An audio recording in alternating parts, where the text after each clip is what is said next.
पण आता मला एक विचारायचं होतं. काल मी कुठला टीव्ही चॅनलवरती एक इंटरव्ह्यू पाहत होतो आणि सत्संग मधली एक व्यक्ती होती नावाजलेली. पण मला ते खूप आवडलं. त्यांचा जो प्रश्न होता तो पण मला तुम्हाला विचारायचा आहे. तुम्ही हेल्प करू शकता का सांगा? की कधी कधी असं होतं की आपण एका गेट टुगेदर मध्ये म्हणजे जातो. काही व्यक्तींबरोबर आपण भेटलो की खूप बरं वाटतं, कनेक्ट लगेच होतो. आणि काही व्यक्तींबाबतीत असं होतं की ती व्यक्ती नको बाबा, म्हणजे आपण म्हणतो ना निगेटिव्हिटी येते. तर ह्याचा संदर्भ पण कधी कधी आपल्या, ही झाली गोष्ट जनरल एक तिराईत व्यक्ती कोण व्यक्ती बरोबर. पण मी म्हणतो आपले पण दररोजचे आपण ऑफिसमध्ये असू शकतो किंवा आपल्या सोसायटीमध्ये असू शकतो. पण दररोज आपल्याला सामना करायचा आहे. सगळ्यांशीच काही माझं पटतंय असं नाहीये, म्हणजे वरून चांगलं आहे पण तरी सुद्धा मनामध्ये कधी कधी एक द्वेष असतो किंवा काही कारण नाही, पण मला ती व्यक्ती आवडत नाही. आपण ज्याला लॉ ऑफ अट्रॅक्शन म्हणतो किंवा काही. तर हे या हिप्नोथेरपीमध्ये उपयोगी मला बाबा एकाच्या बरोबर ज्याला रिलेशनच म्हणू शकतो की मला त्या व्यक्ती बरोबर म्हणा किंवा एक 4-5 व्यक्ती आहे त्यांच्याबरोबरच काम करायचंय. बरोबर. पण त्यांच्याबरोबर मला जमत नाहीये किंवा बरोबर होत नाही, असं काही भांडण नाही झाले, पण आय डोंट गेट जेल.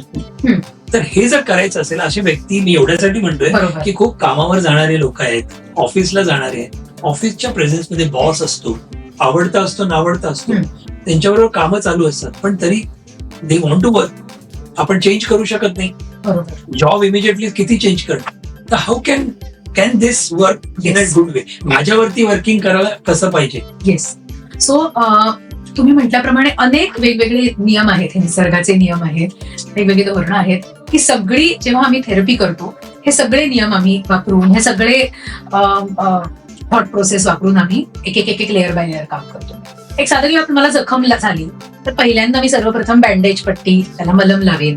थोडंसं एकदम आग होत असेल, आपण त्यावेळी कारण शोधणार नाही, अजून ती वुंड क्लीन करणार नाही, आपण पहिल्यांदा मलमपट्टी करतो. तर एक अशी टेक्निक्स असतात जिथे आपण असं होत असेल तर कसं हँडल करायचं ते शिकतो. ते मी करते आणि त्या व्यक्तीला नंतर सुद्धा पूर्ण हील झाल्यावर सुद्धा सक्षम बनवण्यासाठी 1-2 टेक्निक शिकवून ठेवते की पुढे असं झालं तर काय कराल. ते एक. दुसरं म्हणजे आपण इव्हन एखादी जखम असेल ती पूर्णपणे क्लीन करणं ही गरजेचं असतं. दॅट इज म्हणजे डीप क्लिनिंग. बरोबर. की मुळात ती का आहे त्याचं. सो हे दोन्ही आपण करतो थेरपीमध्ये. दोन्ही अँगल, दोन्ही दिशेने काम करणं गरजेचं आहे. फक्त मरहमपट्टी पुरणार नाही, कारण ती व्यक्ती परत येत राहणार, जखमा होत राहणार, माझ्या मनावर जखमा आणि आघात होत राहणार.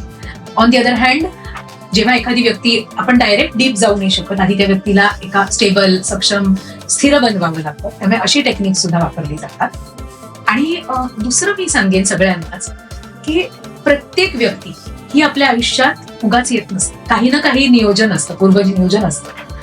सो आपण जर असा विचार केला आणि आपण ते मनापासून त्याचा स्वीकार केला. स्वीकार is the biggest word in my life. स्वीकार, ज्या मोमेंटला आपण स्वीकार करतो गोष्टी बदलतात. कारण ते पॅटर्न, अशा टाईपचे लोक येणंच बंद होतं. कारण आज ते येत आहेत पण मला काहीतरी धडा शिकायचा आहे, मला शिकायचंय त्यातनं की कसं हँडल करा. धडा वेगवेगळा असेल, प्रतिकार करणं शिकायचं असेल, सहनशक्ती शिकायची असेल, धडे कुठलेही असतील, प्रतिकार करणं असेल किंवा सहन करणं शिकायचं असेल, कुठलाही धडा असू शकेल, तो काय आहे तो माझा मला शोधायचा आहे. त्यासाठी स्वीकार हा सगळ्यात सगळ्यात सगळ्यात महत्वाचा कॉन्सेप्ट आहे, विचार आहे. पण एखादी गोष्ट, एखादी घटना, एखादी व्यक्ती जेव्हा त्याचा पूर्णपणे स्वीकार करतो, ती आहे तशी, तेव्हा गोष्टी बदलायला लागतात.